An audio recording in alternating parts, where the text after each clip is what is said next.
Well, what Christopher Lee meant to me was initially an actor that I really enjoyed.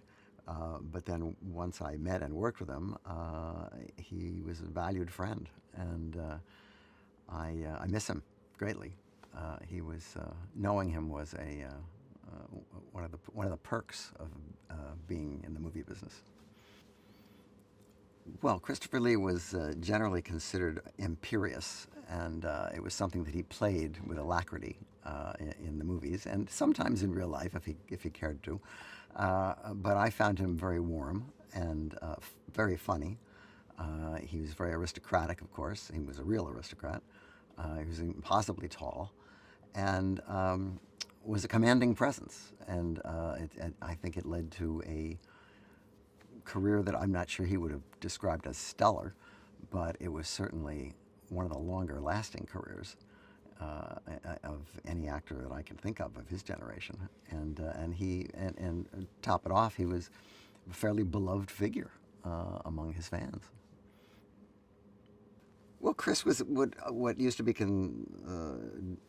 considered a jobbing actor. He was a guy who he liked to work, and he has often admitted to me that sometimes he'd taken projects for the wrong reasons, maybe because he wanted to go somewhere where they were shooting it, or they needed some money, or whatever. And so when you look at his filmography, it is astonishing how varied it is in terms of location and country and characters. And I mean, he was mainly typed as a villain because that was how he first got noticed. But I think he had a career to envy, and I think that today's generation, who are mostly familiar with him from the Lord of the Ring movies, I would assume, uh, would do well to go back to some of his earlier works because he was really a very impressive actor. I think the first picture I saw Christopher Lee in that I realized that he was playing the part was The Curse of Frankenstein when I was probably about 10 years old. And it was I was terrified by this movie. This is before the Frankenstein movies from Universal had ever been on television. This was my first uh, dose of Frankenstein, and the way he played this character, he played it like somebody with a damaged brain, and it was described in the British press as looking like a road accident, which is not entirely untrue. But he was very spastic, and he was very sympathetic, although he was really terrifying. And I had nightmares for a long time. That was a big problem with me and my parents, is that I kept going to horror movies and coming back and keeping them up by having nightmares at night.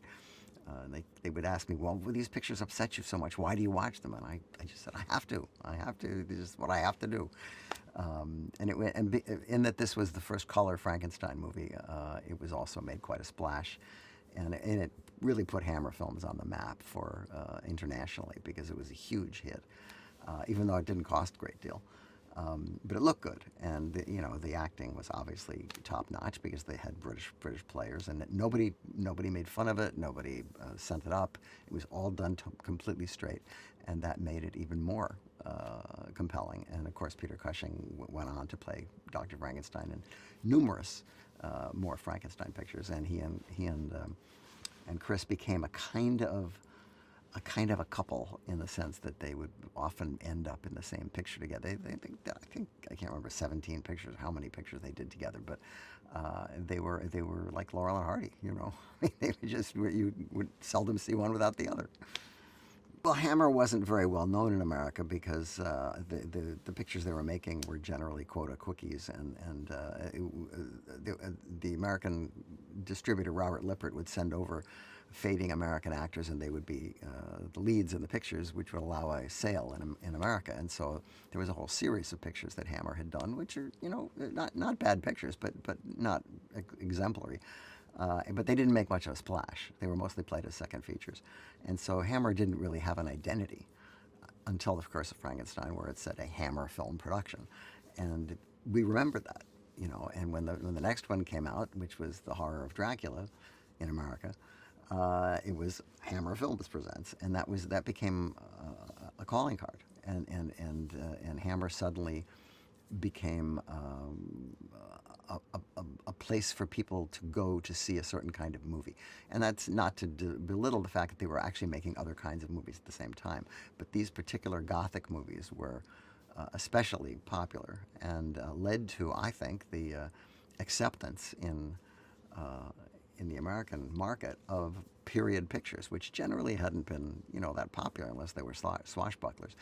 But I don't think Roger Corman could have made the Edgar Allan Poe movies so successfully if the appetite hadn't been whet by the fact that there were these drawing room horror films being made at Hammer. That it never ceases to amaze me that kids who, tend to get very bored with stiff upper lip kind of stuffy movies just took these movies to heart. I mean, it didn't matter that they were wearing hoop skirts and waistcoats and all that. It was they just there was an ambience to it that was almost like film noir. It just became a genre unto itself. Well, the horror films generally played at kiddie matinees and in exploitation houses, but they did have mainstream appeal. And when the Frankenstein and Dracula pictures played in New York, they were huge hits. And that was one of the reasons I think that Hammer, which was not exactly in the business of making art as far as they were concerned, decided that this was a vein that they wanted to mine, and so they ended up essentially remaking those pictures like 7, 8 times, and also branching out into other leaves from the Universal playbook, where the mummies and werewolves and like that, and they ended up doing kind of the same thing that Universal did, which is sort of running it into the ground after a while. I would say that for the States, it was really the Dracula movie that I think made him a household word, and he's only in it. He's only in it for 8 minutes, which is remarkable. It's one of those things where the agent offers a small part to an actor and then says, "But they talk about you through the whole movie," and he hung over the movie even though he's not in it that much. He hung over it like a shroud, and made an incredible impression. And of course, then fans like me would go, "Well, what other movies has he been?" And so I found on late night TV a movie called Alias John Preston, which was, I think, probably one of his first lead roles, in which he plays a sort of a schizophrenic guy. And he was very compelling, very good. I thought that he's versatile. He doesn't just play monsters. He's really a good actor, and and I think his career took off when he decided to versify and not stick to the Dracula thing. Which he kept making the Dracula films under sort of duress, but he really was looking for other green pastures. And there's a series of interesting films that he made overseas when he started to capitalize on his name. For different, in different countries, that are quite interesting because they're all fractured versions of the persona that he first showed in the Hammer films. I saw Horror of Dracula, as it was called here, in 1958 on a double bill with The Thing That Couldn't Die from Universal at my neighborhood theater. And it was one of the first times that I remember actually screaming out loud watching a horror film. And it was at the end when he does his, decomposition. I wasn't alone, by the way. There were a lot of people screaming. There were a lot of screams at that movie. And I guess my theater must have been a typical one because I guess it was true of the worldwide. But it made quite an impression. The European pictures tended to come out, but usually not the year they were made, and also depending on what other trends were going on. But when you started working for Mario Bava, those movies didn't really come out the years they were made. They came out much later, usually under the auspices of very low budget distributors. It was only when AIP got involved with Bava that his pictures started to get, national distribution. But for the most part, they were. Picture like Whippin' the Body, which was titled What in America, was released by a company called Futuramic, and it was a very hard movie to see. That's why you had to go to grindhouses to see these pictures, and you had to go to drive-ins, and you had to go to sketchy theaters in sketchy neighborhoods to see these things, because if you wanted to be a completist, that was the only way you could see them. And of course, this is pre-internet and pre-video and all that sort of thing. So if you missed the movie, you missed it. And these things weren't routinely shown on television because there was an onerous thing about dubbing. People didn't like, they claimed to not like dubbing. But nonetheless, the majority of European movies that played on American television were all dubbed. Well, Whipping the Body was fabulous. I thought that was a terrific movie. But I was a huge Mario Bava fan anyway. So when it was Bava and Lee together, it was like, well, that's like heaven. Of course, he didn't dub his own voice. That was the other problem with these imports, was that very often the voices that you heard were not the voices that you were familiar with, and it was just something we had to put up with. Did you see like kind of Hercules in the Underworld? Hercules and in the Haunted World, it was called here, and that was another picture that got very poor distribution. Well, I talked to him about this. I don't know that there was a definite plan of what he was going to do with his career, but as I said, he liked to work, and he liked to try different things. And he once said to me that he pitied me because I had seen so many of his movies, but I hadn't seen them all. And in fact, I'm not sure Chris had actually seen them all.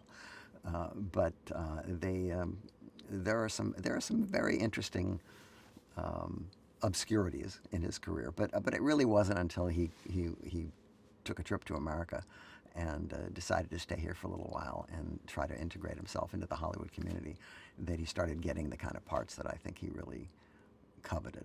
I mean, to work with Billy Wilder and to work with Richard Lester and to work with all these, people that he really respected, I think was something he really longed for. I met him when I was about to do Gremlins 2, and we wrote in a part for, I guess, what you would call a mad scientist. And many people's names were bandied about, and I said, no, I think this would be a great part for Christopher Lee, and I'd love to work with him. So let's ask him. And so Chris was in town, and he came to my office. He seemed to be very pleased by the fact that I had a lot of posters in the office of his movies. And he had his Commander Whitehead beard on at the time, and he decided that he wanted to play the part a little bit like Baron Meinster in The Gorgon, with a sort of a fright wig and kind of over the top.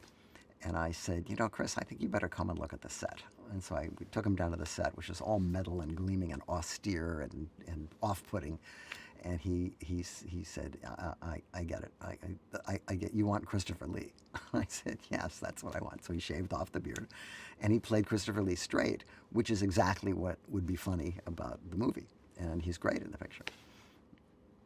Well, the crew loved him, and we gave him a bogus cake that you give to people when you say it's your 200th movie, which, I mean, how many actors have gotten their 200th movie, which is really only their 75th movie. I don't know how many he had made by then. But the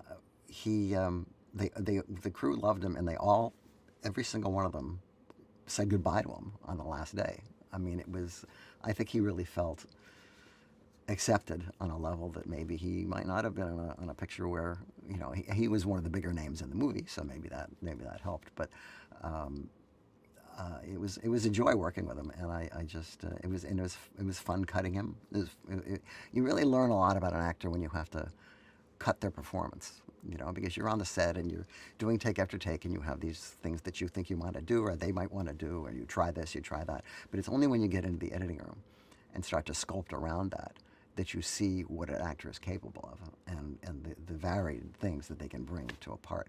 And I would say that there are at least as many great scenes, great takes of him that didn't get into the movie that there were. But it was a highlight of my career.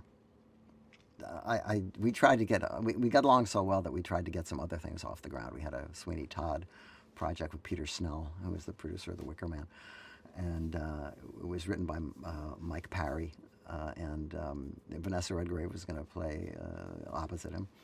And we took it around, but we couldn't get any interest. And then there were a couple of other things that we talked about doing.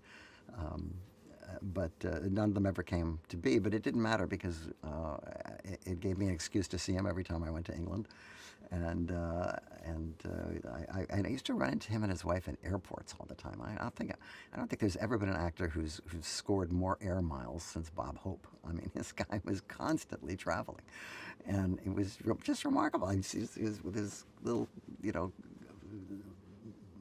casket of suitcases that he'd be pushing, and there was always a lot of suitcases. I think largely his wife's, but um, he was always very avuncular for a guy who traveled all the time. Traveling makes me grumpy, but he was always pretty cheery.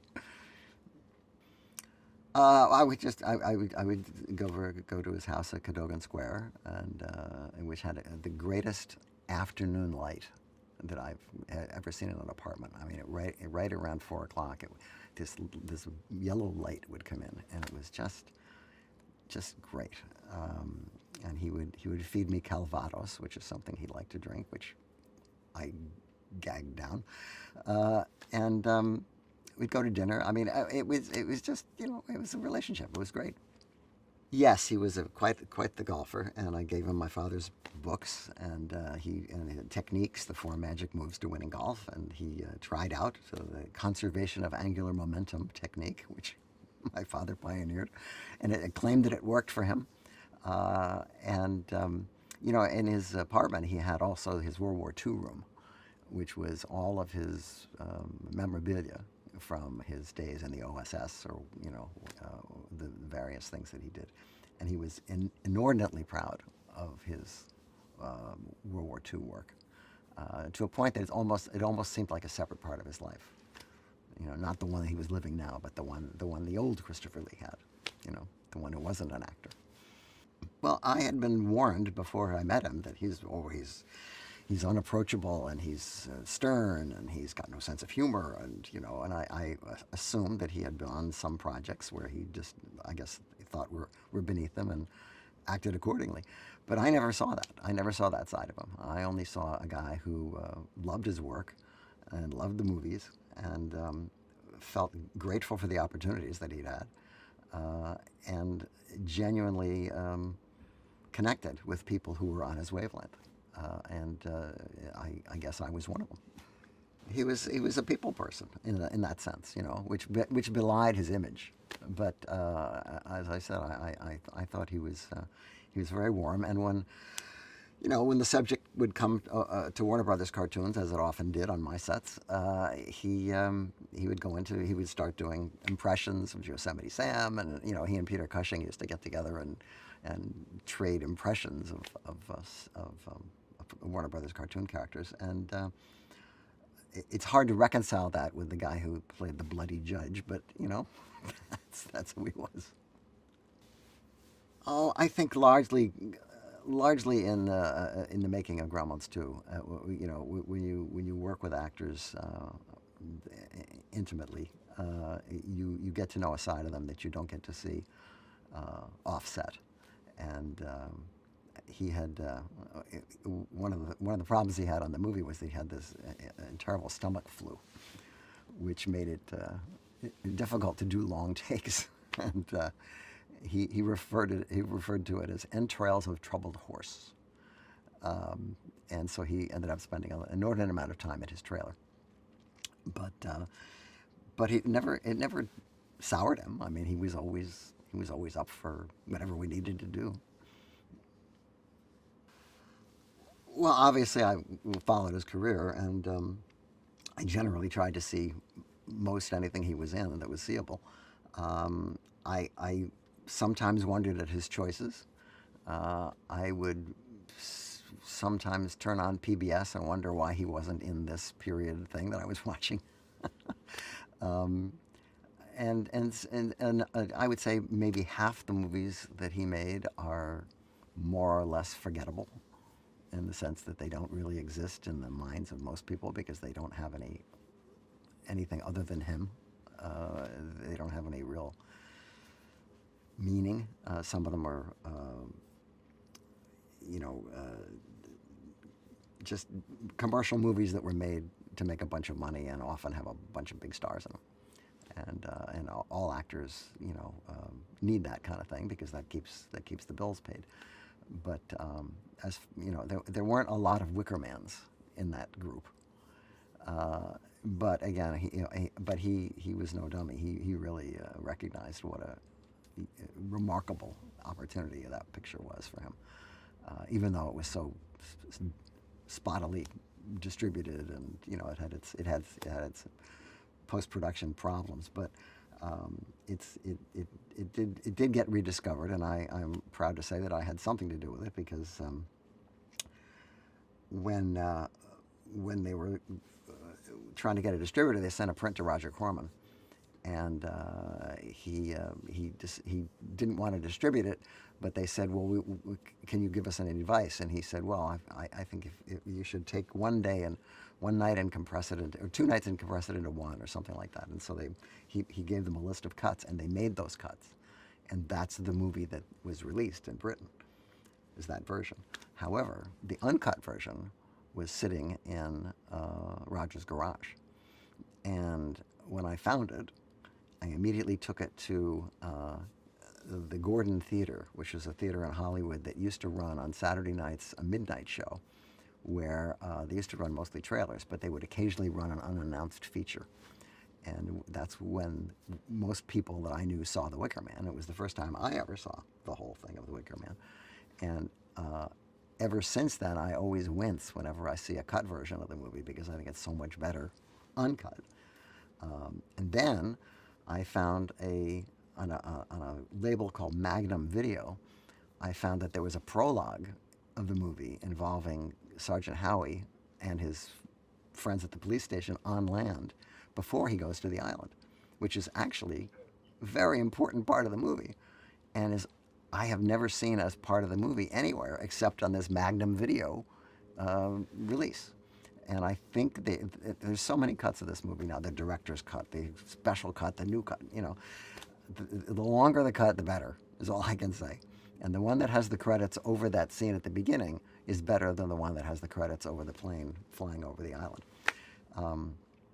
But you can't complain because the movie is now part of zeitgeist, and people do know about it, and a lot of people have seen it, and it's been remade badly, but it's I think it's a terrific movie, and a large part of it is due to the soundtrack. I mean, the fact that it's a musical is what makes it different from all the other kinds of movies of that pagan era kind of movie. But I love the picture, and I do, and I actually sent my print to Abraxas Films to use to cut. To dupe some sections when they re-released the picture, I think with Marty Scorsese doing a little promo for it or something like that in I guess it was the 80s or late 70s, can't remember. But anyway, that they never sent it back, so I don't have that print anymore. and they're out of business. So he certainly enjoyed making the Three Musketeers movies. In which, by the way, he in the second one he has his greatest death scene.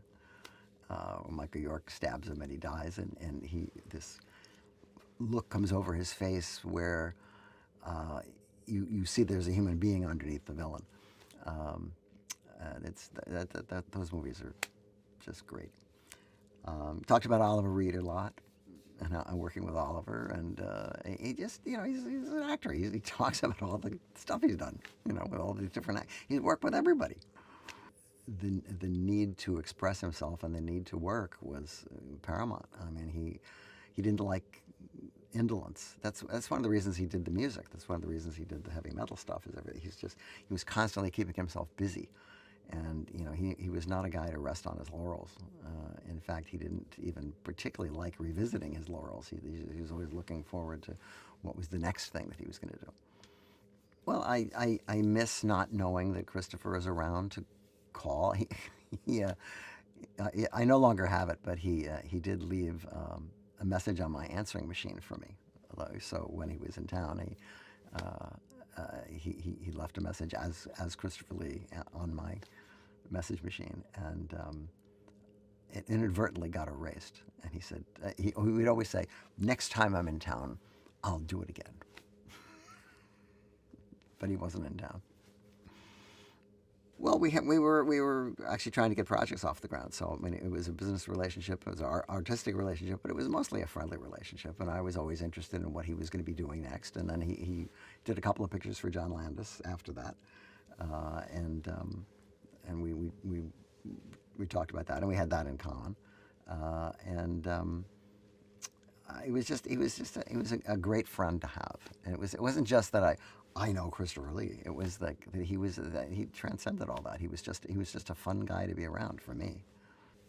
I think his legacy is that he has become a beloved icon in the on the order of Karloff and Rathbone, and maybe even Errol Flynn. I mean, he was such a great duelist. Uh, and Cushing was also a very good duelist. I mean, he doubled for Lewis Hayward in the Man in the Iron Mask. So I guess there's a certain amount of swashbuckling that you think of when you think of Christopher. I think that you'd have to say that he was unique. He had many attributes that other actors have, but not altogether in the same uh, commanding presence. Um, he was, as I said, he was iconic. Well, that's a rather large subject, cinema history. What's his place? I mean, he's somewhere near the top of the genre actors.